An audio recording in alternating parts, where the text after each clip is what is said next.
Assalamualaikum ya jamaah. Assalamualaikum. Salamu, salamu, salamu.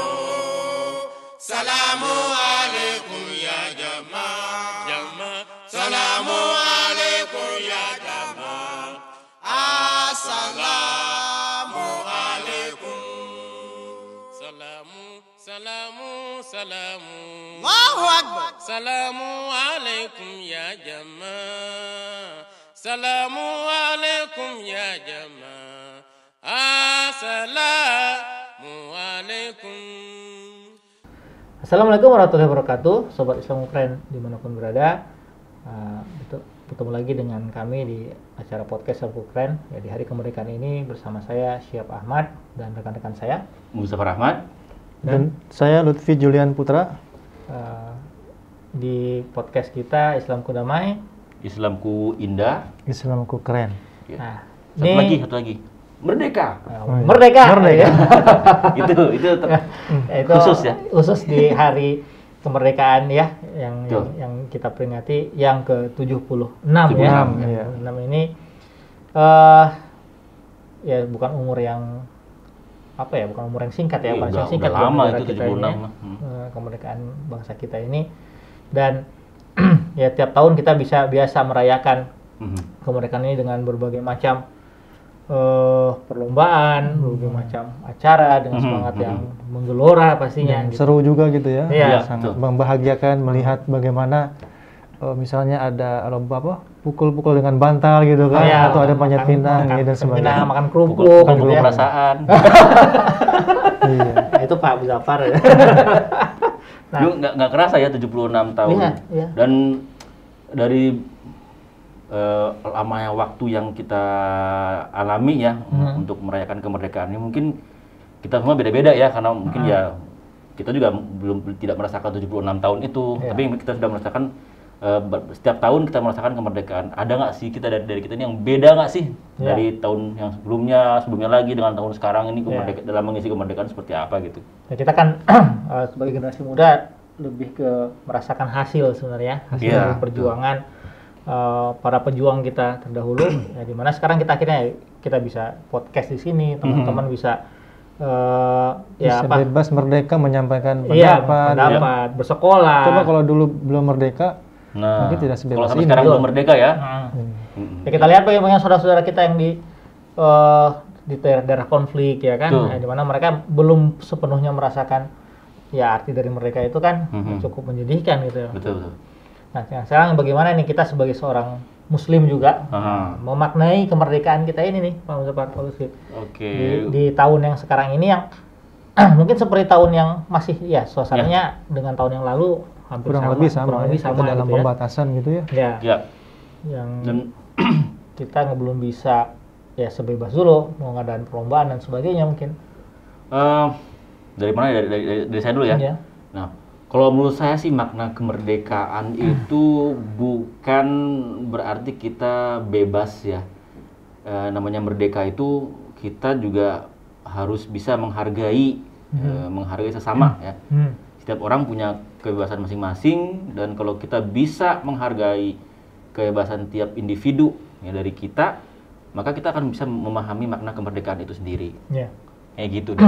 Kalau saya sendiri, yang namanya merdeka itu kita dapat menuangkan kreativitas kita gitu ya. Kemudian menuangkan ide-ide kita secara tidak dihalang-halangi gitu. Tapi juga tetap dengan menghargai hak-hak orang lain, kepentingan-kepentingan orang lain gitu. Dan itu yang saya pikir berhak untuk dirasakan oleh setiap orang di di negara yang kita cintai bersama ini gitu. Iya, mungkin bagi saya sebetulnya kemerdekaan itu bisa dilihat dari banyak aspek ya, atau banyak sisi ya. Mungkin di sini saya ingin menyampaikan dari sisi keagamannya begitu ya. Jadi kemerdekaan dalam hal melaksanakan peci cocok. iya, dalam hal melaksanakan ibadah. Coba bayangkan ketika umat beragama ini tidak diberikan kebebasan untuk melakukan ibadah sesuai dengan keyakinannya masing-masing, dan bahkan di dalam Al-Qur'an sangat jelas. Allah Ta'ala berfirman, "A'udzubillahi minasyaitonirrajim, la ikraha fid din." tidak ada paksaan dalam agama. Artinya apa? Orang itu diberikan kebebasan dalam hal keagamaan, gitu. Dalam hal melaksanakan hal-hal yang dalam agamanya begitu. Tidak ada paksaan. Ya, sholat memang wajib ya. Tapi apakah dipaksakan? Tidak. Betul. Karena orang yang beriman akan meyakini bahwa kalau kita tidak sholat, nanti akibatnya juga akan tidak baik. Kalau kita sholat, kemudian ibadah lainnya, maka akibatnya pun baik gitu. Jadi dari segi agama juga Al-Quran juga menyampaikan bahwa ada loh kemerdekaan dalam beragama. Apalagi pasti di dalam ayat-ayat lain juga bisa kita ambil untuk dari segi-segi lain dalam kemerdekaan yang lain begitu ya. Paling tidak dari ayat ini kita tahu bahwa Islam itu memang mendukung sekali gitu dengan kemerdekaan gitu. Ya benar. Kalau dari tarikh sendiri ya sejarah perkembangan para nabi juga kita melihat bagaimana ya nabi-nabi juga ya memperjuangkan kemerdekaan ini kan. Betul. Bangsanya ya seperti Nabi Ibrahim kan ya, Nabi Musa, bahkan Rasulullah SAW juga kan. Ya, beliau kan ya Rasulullah kita tahu memerdekakan banyak sekali budak-budak yang tadinya tertindas dimerdekakan oleh beliau. Kalau dilihat dalam sejarah Pak, itu sejak kedatangan Islam lah budak-budak itu hilang Pak. Betul. Perbudakan itu hilang. Sebelumnya tuh sering, bahkan di dalam riwayat zaman dahulu sebelum Islam itu tawanan perang ketika sudah selesai perang itu budak tetap tawanan perang itu tetap dijadikan budak Pak. Tetapi setelah datang Islam ketika selesai perang maka tidak ada tawanan lagi, apalagi yang dijadikan budak. Dan bahkan saking perhatiannya kepada pendidikan ketika tawanan perang ini oleh Rasulullah SAW itu dimanfaatkan untuk barang siapa yang bisa mengajarkan kurang lebih 10 orang ya baca tulis ya dan sejenisnya, maka dia bisa bebas. Betul. Dan sejak itulah banyak orang Arab ya, orang Muslim yang bisa baca tulis, bisa pendidikan dan sebagainya sehingga mencerdaskan begitu. Dalam bahasa Arab sendiri kemerdekaan itu kan istilahnya disebut istiqlal. Kayak kita ini ada masjid Istiqlal ya. Jadi masjid kemerdekaan. Nah, dalam ini juga dalam bahasa Arab juga mengenai kemerdekaan itu artinya bebas dan lepas dari segala bentuk ikatan dan penguasaan pihak lain, atau juga kemampuan mengaktualisasikan diri tanpa adanya segala bentuk pemaksaan dan kekerasan dari luar dirinya. Saya maknanya mendalam ya dari sisi Islam sendiri mengenai kemerdekaan itu. Ya, kalau melihat ajaran Islam sendiri, Islam sangat tidak mendukung yang namanya penjajahan. Betul. Islam tidak mendukung penindasan, dari perbudakan dan sebagainya lah. Dan ini yang terjadi pada bangsa kita kan sebelum masa kemerdekaan, bagaimana ya pejuang-pejuang itu mengalami itu yang namanya penindasan, kerja paksa kan, dulu kan namanya kerja rodi, dan ya, Islam tidak mengajarkan seperti itu. Yang ada bagaimana saling bantu, saling bekerja sama antara satu bangsa dengan bangsa yang lain. Ya, benar. Jika ada ya kaum yang lemah ya tolong mereka. Nah, ini yang diajarkan oleh Islam sendiri. Dan sebenarnya kalau kita lihat dasar-dasar dari kemerdekaannya itu sudah bisa kita lihat dalam ajaran Islam gitu. Benar. Nah, yang jadi pertanyaan nih sekarang nih, sobat keren di rumah. Merdeka itu sama nggak sih artinya dengan bebasnya? Sama nggak sih kira-kira? Ya, kalau dalam artian tadi yang disebutkan tadi ya, kalau menurut saya bebas bukan dalam artian bebas lepas, gitu. Tidak terkontrol gitu ya, tanpa batas gitu. Tapi ada batasan-batasan yang membuat kita tidak bisa seenaknya berbuat sesuatu. Benar. Yaitu kebebasan orang lain juga. Artinya kebebasan kita jangan sampai mengganggu kebebasan dari orang lain, dari halayak yang lain gitu loh. Kebebasan itu dibatasi dengan kebebasan orang lain. Di sinilah ada asas menghargai, menghormati lah. Bisa mempertemukan ini adalah asas penghargaan, penghormatan ya. Karena serba salah atau mungkin sulit ini kan ketika ingin bebas sekali, tapi nanti ada orang yang merasa tidak, kalau terlalu dikekang juga tidak bagus. Ya. Jadi manusia itu kan makhluk sosial ya, bukan makhluk pribadi. Jadi bebas boleh, tapi ada aturan yang mengikatnya. Gitu. Tujuannya apa?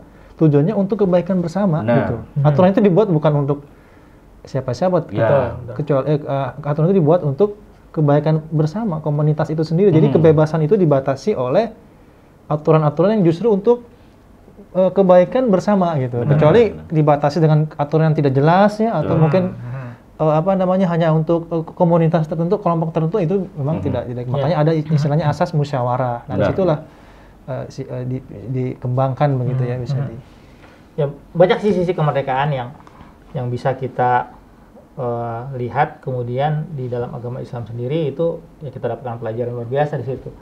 Salah satunya mungkin banyak yang mempertanyakan mengenai masalah kebebasan dalam hal gender gitu ya. Iya. Ya kan kalau di luar sana banyak memperjuangkan tuh persamaan gender dan sebagainya.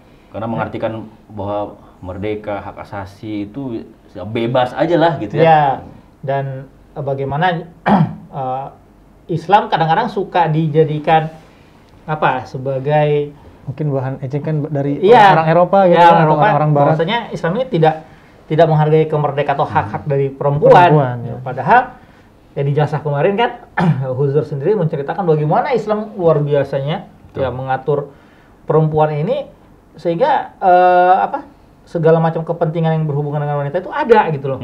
Bahkan diatur oleh Islam. Unik di situ ada riwayat bagaimana istri dari Hadrat Umar radhiyallahu anhu ya ketika memberikan pendapat kepada Hadrat Umar suaminya, kamu ini siapa gitu, karena Hadrat Umar masih berpikiran seperti masyarakat bangsa Arab pada saat itu, karena istri itu tidak bisa memberikan pendapat, tidak boleh. Itu istilahnya kalau bahasa kita pamali ya mungkin ya. Pamali. Tapi kata istri dengan lantang, apakah engkau berani untuk menginikan Rasulullah SAW, karena kata Rasulullah SAW itu istri atau perempuan itu boleh memberikan pendapat kepada suaminya gitu kan. Jadi Hadrat Umar yang terkenal tegas ya mendengar itu pun jadi beliau menerima begitu. Itu masih banyak lagi sebetulnya bagaimana Islam itu memberikan persamaan hak kepada perempuan gitu. Betul. Dan ini ya salah satu asas kemerdekaan yang ya di bangsa kita juga sebenarnya harus berjalan ke arah sana gitu kan. Jangan mundur lagi. Karena kan di beberapa kelompok ada yang ya akhirnya si perempuan itu mundur lagi, yang tadi ya oleh Islam sendiri sudah diberikan ya hak-haknya tadi perempuan dengan ya berbagai macam hak yang diberikan, kemudian dihilangkan itu dengan alasan pemahaman agama yang sebenarnya pemahaman agamanya pun kurang gitu, tidak sesuai dengan apa yang dicontohkan oleh Rasulullah SAW. Kalau bisa dibilang Islam ini sebenarnya tengah-tengah ya, tengah-tengah dia. Jadi dia tidak dalam peraturan dalam Islam itu sendiri tidak juga merdeka bebas, betul-betul bebas, tapi juga tidak ditekan, betul-betul ditekan. Ada sisi-sisi yang dimana kita bebas memilih untuk berpendapat, berbicara, tapi ada juga sisi yang harus ada aturan yang dipatuhi di situ. Seperti istilah khairul umuri awsatuha. Sebaik-baik perkara adalah yang di pertengahan. Gitu. Jadi sebenarnya Islam itu di tengah-tengah ini semua gitu ya. Jadi dalam hal kebebasan, kemerdekaan itu sangat mendukung sekali. Tapi juga tidak sebebas yang betul-betul bebas sampai ke hilang kendali gitu ya. Cuman kalau dalam konteks perempuan bagaimana? Apakah betul perempuan ini bisa memiliki kesamaan dalam berbagai segi kepada laki-laki atau bagaimana tuh kira-kira? Ya, kalau kita lihat semua segi gitu. Ya, yang ada beberapa hal yang Allah Ta'ala sudah menetapkan posisi perempuan tuh ya dengan ya segala macam bentuk fisik, tenaga dan sebagainya kan, itu Allah Ta'ala sudah mempertimbangkan kan. Ada beberapa hal yang memang itu hanya perempuan yang bisa, makanya laki-laki tidak bisa mengandung. Misalkan perempuan yang mengandung ya. Tapi juga ada yang dimana laki-laki juga diperintahkan untuk memberikan perlindungan, memberikan tanggung jawab yang lebih kepada si pihak perempuan ini tadi gitu. Jadi emang ada posisi-posisi yang harus ditempati oleh perempuan saja, harus laki-laki saja. Tapi ada beberapa hal yang bisa dua-duanya dapat kesempatan itu gitu loh. Karena memang sebelum Islam juga kan kita lihat beberapa bangsa atau mungkin kelompok ini perempuan itu betul-betul tidak mendapatkan hak sebagaimana Islam memberikan hak begitu ya. Tapi bukan juga sebebas-bebasnya gitu. Misalnya sama semuanya, ada juga sisi-sisi di mana emang perempuan tidak akan bisa sama dengan laki-laki gitu ya. Betul. Iya. Ya seperti misalnya ada ikatan misalnya antara anak dengan seorang ibu, ini itu tidak bisa dihilangkan kan. Benar. Jadi ya istilahnya gini, anggap si ibunya kerja saja terus yang ngurus anaknya hanya bapaknya saja, ya bagaimanapun pasti akan ada kekurangan di situ. Benar. Gitu. Pasti ada sesuatu yang tidak akan sesempurna ketika seorang ibu mengasuh anaknya. Gitu. Tapi juga Rasulullah tidak mencontohkan seorang ibu mengasuh anaknya kemudian suaminya berleha-leha. Ya membiarkan, ya udah itu tugas kamu, suaminya, oh saya bebas mau kemana saja, kan enggak. Rasulullah mencontohkan, beliau juga menjahit pakaian beliau sendiri. Betul. Beliau juga ikut mencuci piring gitu ya. Ya, ini yang harus dilakukan, bahwasanya ada kerjasama antara perempuan dan laki-laki itu, Suami dan istri itu suami dan supaya istri itu menjadi harmonis ya. Ya. Nah, ini mungkin Pak yang kalau dilihat ya di berita-berita tuh sering atau mungkin tidak sedikit pasangan suami istri yang masih muda itu mudah sekali cerai gitu. Sedikit ini mungkin karena dengan alasan beda ini ya, beda pandangan. Mungkin karena ini juga ya kurang ditekankan. Iya, diperhatikan itu. Diperhatikan ya. Ya kan karena dalam itu tadi, dalam hal apapun lah, makanya untuk memaknai kemerdekaan ini saya pikir perlu kita memaknai juga yang namanya ketakwaan. Ya, karena kan salah satu tadi juga untuk menjaga keharmonisan dalam rumah tangga juga itu di ketakwaan kan. Ittaqullah Rasulullah memberikan nasihat itu. Dan untuk kemerdekaan pun saya pikir itu artinya ketika kita melakukan sesuatu ya, kalau ada rasa takut kepada Allah Ta'ala, kita nggak mungkin mengambil hak-hak orang lain. Ya, karena Allah Ta'ala melihat, mengawasi ya. Iya. Bahkan di keyakinan umat Islam kan kita diikuti oleh 2 malaikat tuh, mencatat. Iya benar, benar seperti itu. Catat amal baik yang buruk ya. Dan kalaupun kita anggap satu negara, kita ekspansi ke tempat lain. Kalau kita orang-orang yang bertakwa, kita tidak mungkin mengambil hak-hak dari penduduk asli di tempat itu. Itu nggak mungkin terjadi.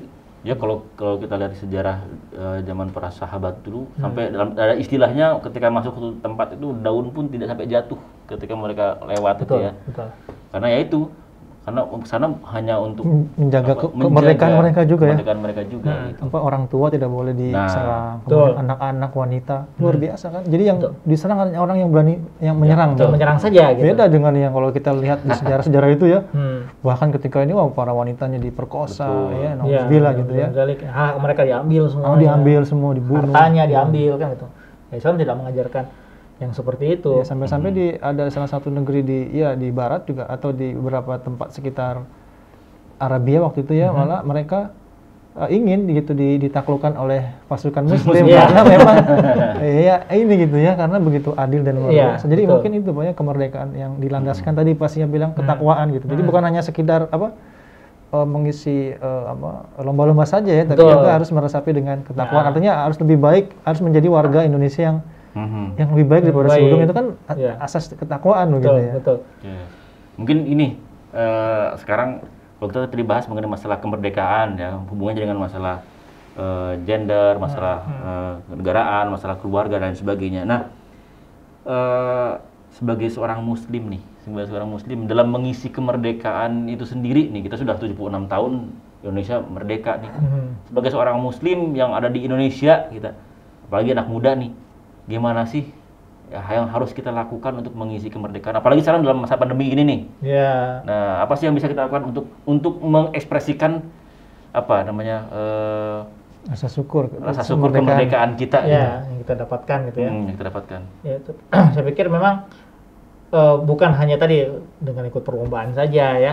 Bukan hanya euforianya saja, kadang-kadang orang bukan berarti kita dilarang berlomba. Dilarang berlomba, cuma semangat berkompetisi di lomba itu, semangat cinta tanah airnya itu yang harus kita bawa ini. Betul. dalam kehidupan kita kemudian. Misalnya sekarang masa pandemi, kita tahu Indonesia masih dalam keadaan yang belum baik gitu.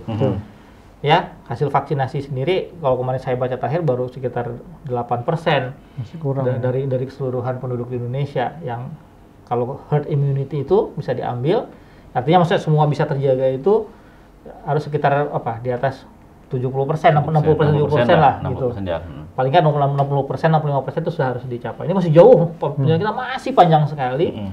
Nah, sayangnya masih ada beberapa bukan banyak ya, mungkin ada beberapa orang yang belum paham vaksin ini maksudnya tidak berbahaya dan harus dilakukan untuk menghabisi si virus ini gitu loh. Dan yang sayang lagi kalau anak-anak muda yang harus berpikir seperti itu kan. Nah, bagaimana mengisi kemerdekaan kita? Saya pikir salah satunya adalah karena kita diperintahkan atiullah wa atiur rasul wa ulil amri minkum. Jadi ketika ini ada perintah seperti ini, saya pikir ya harus ikut kita dalam program ini gitu loh. Ya kita sukseskan, ya, ikut divaksinasi supaya bisa tercapai nih. Kan kita melihat kemarin di Euro, kemudian di Olimpiade ya. Euro lah yang paling Olimpiade karena satu negara ada pembatasan yang luar biasa di Jepang kemarin di Tokyo. Tapi kalau Olimpiade ini, apalagi di final tuh kita lihat Inggris lawan Italia itu kan penontonnya udah pakai masker di stadion yang ribuan orang. Tapi juga ada sih saya baca kasus cuma nggak banyak, hanya beberapa orang saja dan tidak sampai ke meninggal istilahnya seperti itu. Karena sudah terbentuk herd immunity. Iya, karena mereka sudah hampir 80% bahkan itu divaksin. Jadi ini mungkin kebaikan sosial ya.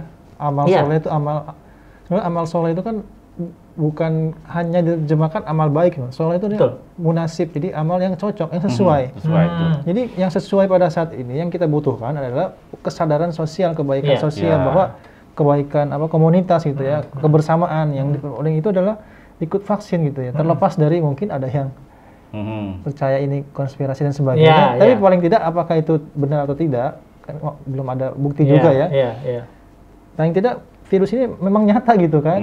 Udah ada di depan mata kita gitu, terlihat. Terlepas dari itu kita harus vaksin, tadi kan Pak Syah bilang wa ulil amri minkum ya, taat kepada pemerintah. Jadi ya mungkin saudara-saudara kita muslim lainnya suka ada yang mungkin tidak taat, itu bagaimana tuh Pak kira-kira?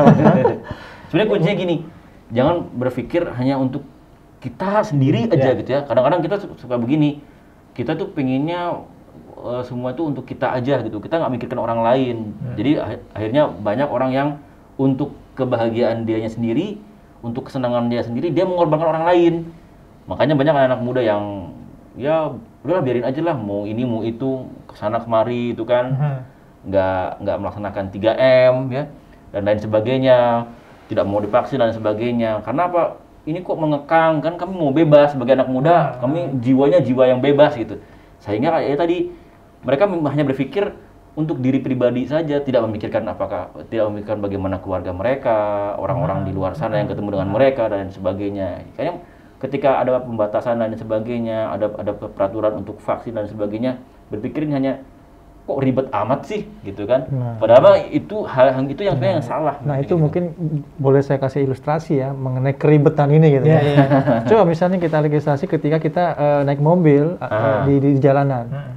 Kan ribet ya, ada lampu merah, ada ini, ada itu, ada polisi dan sebagainya.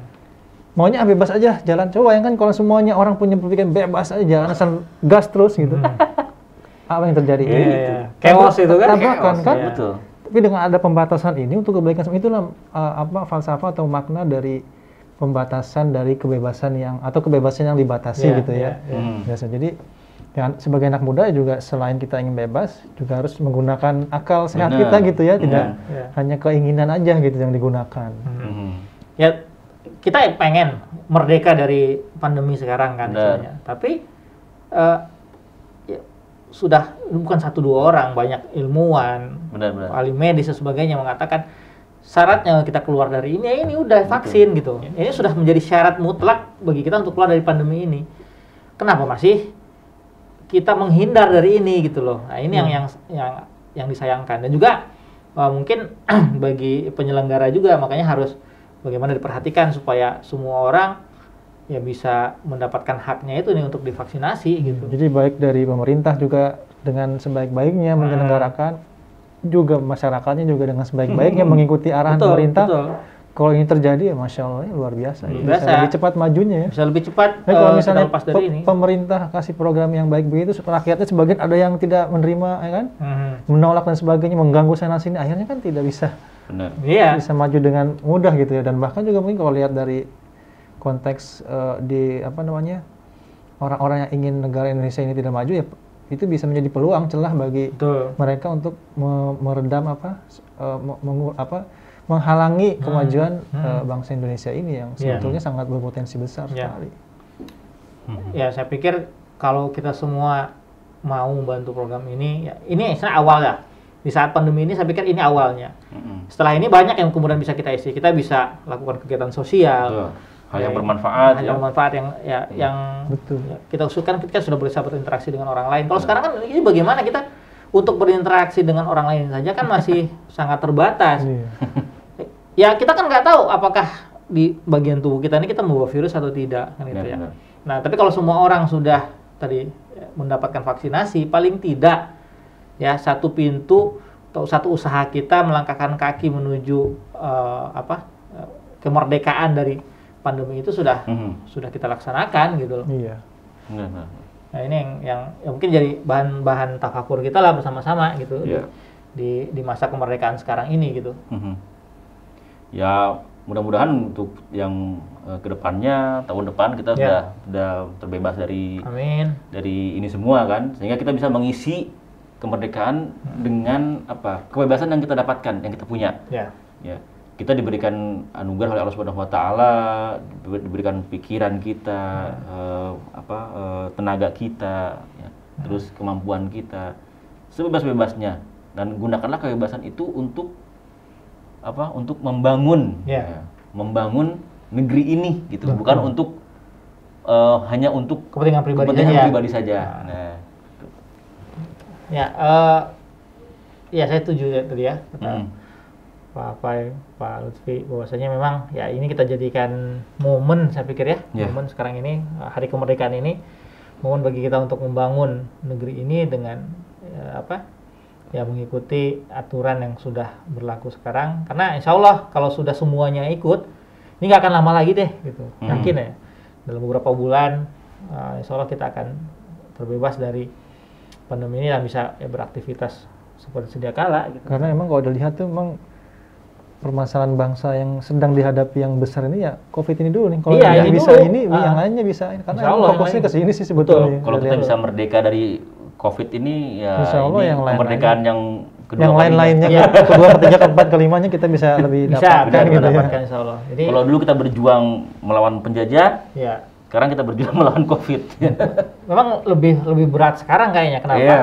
Kalau penjajah kita musuh bersama udah jelas, udah kelihatan gitu ya. Udah kita bersama angkat bambu runcing, angkat senjata dan sebagainya. Sekarang mulai bambu runcing kena tetangga sebelah. Kalau ini kan, ini sebenarnya kalau saya lihat, memang penyakit ini datang, obatnya satu, menahan ego. Bener. Iya kan? Bener. Kan tidak boleh keluar rumah menjaga diri. Itu kan semua menahan ego kita. Kita menahan ego kita untuk saat yang sementara sebenarnya. Coba kalau dari awal pandemi datang, kita selama 2 minggu, 1 bulan lah paling enggak, kita menjaga diri kita masing. Anggap pemerintah nggak buat program nih, ada program. Tapi kalau kitanya sendiri sadar, virus ini ada, virus ini berkembang dalam sekian waktu. Nah kita semua menjaga diri 2 minggu aja, nggak kemana-mana, ya. Tapi saya pikir sudah hilang harusnya. Itu memang berat. Kenapa itu berat? Yang berat, karena tidak nampak. Betul, nggak nampak. Nah, akhirnya memang ego kita masing-masing yang dipertaruhkan di sini. Iya. Bener nggak sih nih gitu? Ya, semua hanya bertanya-tanya, akhirnya ya semakin lama semakin menyebar kan. Betul. Nah, tapi kalau dari awal kita menahan ego, sama kayak gini, kita puasa 1 bulan kan semua menahan hawa nafsu, Pak. Menahan ego kita sama puasa itu. Kok bisa dilaksanakan gitu? Kenapa kita bisa? Karena ada keyakinan. Ya, gitu. Yakin. Nah, kalau ini karena memang itu tadi. Tapi kalau sekarang udah sekian banyak juga buktinya, belum yakin, ya berarti dan memang ada yang salah. Dan memang itu tidak kenapa demikian itu bukan hal yang maksudnya itu tidak mengherankan karena begini Pak. Kalau dilihat dalam Al-Qur'an ataupun hadis ya memang Allah Taala itu menurunkan suatu penyakit untuk mengingatkan manusia supaya dia kembali kepada Allah Subhanahu wa taala. Dan kenyataannya memang sekarang manusia semakin jauh dari Allah Subhanahu wa taala. Kalaupun dia beragama atau dia Islam ataupun sholat, tetapi amalannya pun tidak mencerminkan dia beragama, hanya sebagai riya saja bahwa saya ini udah sholat. Gitu. Jadi mungkin selain memang kesehatan yang kita ikhtiarkan juga kita harus ada perbaikan diri karena Allah Taala berfirman, A'udzubillahi minasyaitonirrajim, Innallaha la yughayyiru ma biqaumin hatta yughayyiru ma bi anfusihim. Jadi Allah Taala tidak akan merubah nasib suatu kaum sebelum kaumnya sendiri yang mau merubah nasibnya. Ini bangsa kita nih harus sebelum Allah Taala tidak akan mau dirubah, tidak akan bisa berubah nasib kita nih akan diterjang oleh corona selalu jika kita tidak mau merubah diri kita sendiri atau bangsa kita sendiri. Kuncinya di sana sebenarnya, di perubahan. Stop menyalahkan orang lain, Stop mengkambing hitamkan orang lain. Oh ini gara-gara dia nih, gara-gara Introspeksi. ini. Iya, Tapi introspeksi. justru harus introspeksi diri. Kita serahkan diri kepada Allah, Ya. kita berbanyak ibadah kita, Berbuat yang terbaik. berbuat yang terbaik, Perbaiki diri kita. perbaiki diri kita. Apakah kita memang sudah jauh dari Allah Subhanahu wa taala Betul. ataupun kalau apa kita sholat tapi tidak untuk Allah Ta'ala tapi untuk orang lain. Iya, Nah, itu iya. susah Pak, berat Pak. Betul, Halus. Betul. Mhm. Halus nggak Nggak kelihatan mudah, ya, sama kayak corona nggak kelihatan. Nah, ya di tantangan kita di sana lah untuk Iya. bisa menghadapi itu. Ya, saya pikir itu ya kali ya. Iya. Ngobrol-ngobrol kita soal kemerdekaan di hari ini. Mhm. Ya memang mungkin tidak seperti dulu yang dimana kita banyak isi dengan Iya. ya tuh seru-seruan ramai di luar, banyak pinang dan sebagainya. Sekarang kita tahan-tahan dulu lah ya kan. Ya. Kalau bisa lomba virtual, ya. Pakai baca puisi di rumah sih masih bisa ngadain. Tapi begini Pak ya, kalau mau kita perhatikan, kita renungkan, apapun yang Allah Ta'ala kirimkan, kesusahan, penderitaan, pasti selalu ada celah kemudahannya juga Pak. Iya, Benar-benar. iya. Selalu Tuhan memberikan satu celah kemudahan. Betul, Misalnya betul. tadi kan kita ada virtual. Ya. Jadi walaupun tidak bisa tapi selalu ada alternatifnya Allah Ta'ala Betul, memberikan betul. supaya ya Allah Ta'ala juga maha pengasih gitu Ya, ya. benar. Tidak kemarahannya itu tidak betul-betul sampai kita Nggak bisa hancur-hancuran gitu ngapa-ngapain ya. gitu ya. Pasti Ya. ada Tuhan memberikan satu celah-celah Ya, alternatif ya. supaya kita masih bisa istilahnya masih bisa bernapas gitu Ya, supaya masih ya. ingat. Nah, mungkin kalau kita sudah ingat pada Tuhan Hmm. dicabut itu Ya. mudah-mudahan Ya, ujian, amin. ya. Ya, iya. Amin. Iya. Ya, oke gitu sobat Islamku keren di rumah. Ya. Mhm. Sekali lagi mari kita maknai kemerdekaan ini dengan tadi pertama saya pikir ketakwaan tadi ya kepada Ya. Allah Ta'ala. Yang kedua bagaimana kita menghadirkan kebaikan bagi bukan hanya diri kita tapi juga pada orang lain gitu ya. Mhm. Dan ya tadi berubah menjadi orang yang lebih baik, orang yang lebih dekat kepada Allah Ta'ala. Ya. Nah, Selalu menahan diri. Jauhi menahan diri. dosa-dosa karena di Dosa-dosa. zaman ini aduh luar Iya, biasa iya. godaan itu. Luar biasa godaan itu. Godaannya semakin besar Dan sekali. selalu berpikir positif. kepada Selalu Allah Ta'ala. ya.